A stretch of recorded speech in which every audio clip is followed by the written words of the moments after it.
তো দেখেন আমি এখানে লগ ইন করার সঙ্গে সঙ্গে আমার এখানে কিন্তু আমার যে ইউজার নেম এন্ড পাসওয়ার্ডটা সেটা সঙ্গে সঙ্গে চলে এসেছে। আমি যদি আরেকটা দিয়ে এখানে লগ ইন করি, দেখেন আমি যদি আবারও আমার পাসওয়ার্ড দিই, দেওয়ার পরে আমি যদি এখানে লগ ইনে ক্লিক করি, দেখেন এখানে যদি লক্ষ্য রাখেন, দেখেন এখানে ডিরেক্টলি চলে এসেছে। মানে এক সেকেন্ডের ব্যবধানে কিন্তু আমার কাছে আমার যে সার্ভার প্যানেল বা আমার যে পাসওয়ার্ড প্যানেল আছে সেখানে কিন্তু আমার ইউজার নেম পাসওয়ার্ড গুলো চলে আসতেছে। তো এবার আমি আপনাদেরকে প্র্যাকটিক্যালি দেখাবো কিভাবে এই কাজটা তারা করে। তো আপনারা তো অনেকেই আসসালামু আলাইকুম, আশা করি আপনারা সকলে ভালো আছেন। অনেক ভাবে শুনেছেন বা দেখেছেন একটা ফেসবুক আইডি হ্যাক হয়ে গেছে, বা একটা ফেসবুক আইডি হ্যাক করে তার পেজ হ্যাক করে নিয়ে গেছে, তার গ্রুপ হ্যাক করে নিয়ে গেছে। তো আজকে আমি আপনাদেরকে সেই বিষয়টা দেখাবো যে একটা হ্যাকার কিভাবে একটা ফেসবুক আইডি হ্যাক করে, বা একটা হ্যাকার কিভাবে আপনার কাছে একটা লিংক পাঠিয়ে আপনার ফেসবুকের ইমেল, ইউজার নেম, পাসওয়ার্ড সবকিছু নিয়ে যায়, এবং সেই ইমেল এবং ইউজার নেম দিয়ে সে কিভাবে আপনার ফেসবুক আইডিটির অ্যাক্সেস নিয়ে নেয়। তো আজকের ভিডিওটি সম্পূর্ণ এডুকেশনাল পারপাসে তৈরি করা হয়েছে। আশা করি ভিডিওটা দেখে আপনারা অনেকেই সচেতন হবেন, এবং আমি আশা করবো এই ভিডিওটা দেখার পর থেকে আপনাদের ফেসবুক আইডি বা আপনার ফেসবুক গ্রুপ বা পেজ কোনো হ্যাকার নিয়ে যেতে পারবে না ইনশাআল্লাহ। তো চলুন তাহলে আমরা শুরু করি আজকের ভিডিওটি, কিভাবে একটা হ্যাকার আপনার কাছ থেকে বা যে কোনো ইউজারের কাছ থেকে ফেসবুক আইডি হ্যাক করে নিয়ে যায়। আপনারা এখানে দেখতে পাচ্ছেন যে সম্পূর্ণ একটা ফেসবুকের মতো একটা ইন্টারফেস, মানে আমরা ফেসবুকে যে লগ ইন করি ঠিক সেম লগ ইন একটা ইন্টারফেস আমাদের সামনে এসেছে। একটা হ্যাকার আপনাকে কি করবে, একটা লিঙ্ক পাঠিয়ে দিবে, বা হয়তো এই লিঙ্কটা আপনার ইমেলের সঙ্গে অ্যাটাচ করে দিবে, বা আপনার ইমোতে পাঠিয়ে দিবে, বা আপনার হোয়াটসঅ্যাপে পাঠিয়ে দিবে। হয়তো যে কোনো একটা বিভ্রান্তিকর অবস্থায় আপনাকে লিঙ্কটা পাঠিয়ে দিয়ে আপনাকে বলবে যে লিঙ্কে ক্লিক করলে এখানে আপনার গোপনীয়তা বা আপনার সিক্রেট কিছু আছে, বা আমি দেখেছি, আপনি লগ ইন করে দেখতে পারেন। তো এই লিঙ্কটাতে ক্লিক করার সঙ্গে সঙ্গে আপনার সামনে ঠিক এরকম একটা ইন্টারফেস চলে আসবে। তো আপনি কি করবেন, তখন আপনি আপনার যে ফেসবুকের ইউজার নেম এন্ড পাসওয়ার্ড আছে সেই ইউজার নেম এন্ড পাসওয়ার্ডটা আপনি এখানে দিয়ে লগ ইন করবেন।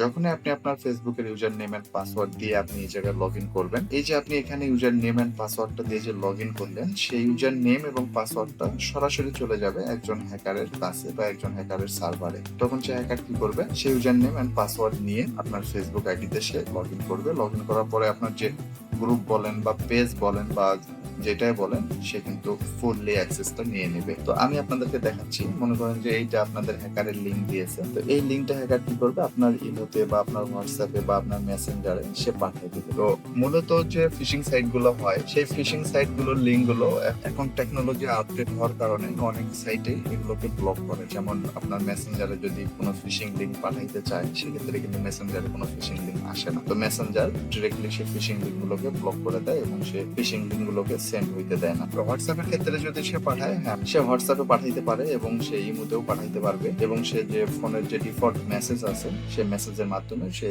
সেই লিঙ্কটা আপনাকে পাঠাবে। হয়তো দেখা যাচ্ছে কোনো থার্ড পার্টি কোনো ওয়েবসাইটে সেই লিঙ্কটা পুশ করে রেখেছে। তো আসলে এখন আমরা সবাই জানি যে আমাদের যে লিঙ্ক গুলো থাকে সেই লিঙ্ক গুলো কিরকম হয়, ফিশিং সাইটের যে লিঙ্ক গুলো থাকে সেই লিঙ্ক গুলো কিরকম হয়। তো একটা হ্যাকার কি করে, এই ফিশিং সাইট গুলো আর ইউজ করে না। ফিশিং সাইট গুলো ইউজ না করে তারা ডিফল্ট ভাবে এরকম একটা ফেসবুক লগ ইনের একটা ইন্টারফেস তারা ক্লোন করে। ক্লোন করার পরে তারা কি করে, সেই ইন্টারফেস বা যে ক্লোন করার যে ফাইলটা, সে ফাইলটা সরাসরি তারা কি করে, তাদের যে ভিপিএস হোস্টিং আছে সেই ভিপিএস হোস্টিং এ তারা কি করে, আপলোড করে। আপলোড করার পরে সে ভিপিএস থেকে তারা কি করে, তাদের যে ডোমেন নেম, সেটা হতে পারে একটা আইপি অ্যাড্রেস, বা হতে পারে তাদের নির্দিষ্ট কোনো ডোমেন নেম। তো এই ডোমেন নেম গুলো হওয়ার কারণে আমরা অনেকেই বুঝতে পারি না যে আসলে এটা ফিশিং লিঙ্ক কিনা, বা এটা ফিশিং কোনো সাইট কিনা।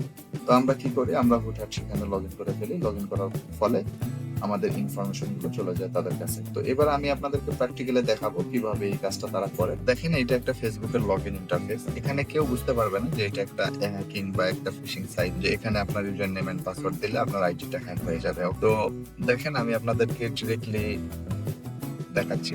দেখেন এখানে হচ্ছে আমার ফেসবুকের লগ ইন পেজটা, এবং এখানে আমার ডাটাবেস প্যানেল বলতে পারেন।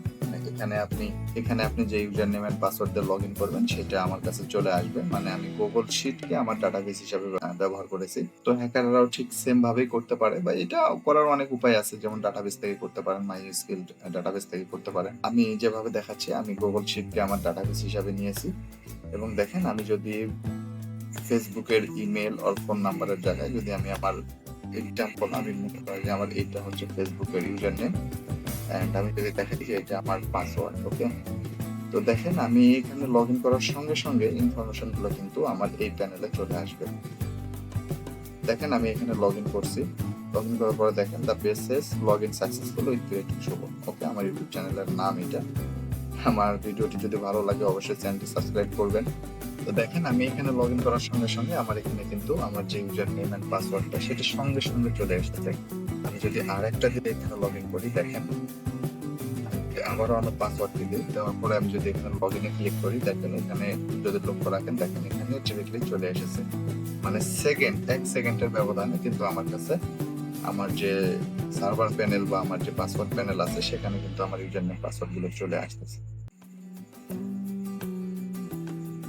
তো এখন কথা হচ্ছে আমরা কিভাবে বুঝবো যে আমাদের এটা ফিশিং লিংক।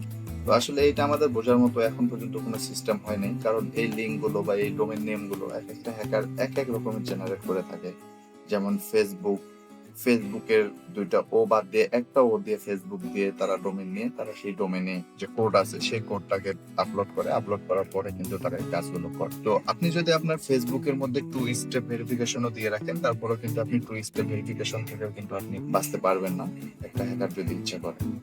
তো আজকের ভিডিওটি এই পর্যন্তই ছিল। আশা করি ভিডিওটি ভালো লেগেছে। আর যদি ভিডিওটি ভালো লাগে অবশ্যই আমাদের চ্যানেলটি সাবস্ক্রাইব করবেন এবং ভিডিওটি লাইক কমেন্ট শেয়ার করে আপনাদের বন্ধুদেরকে জানিয়ে দিবেন।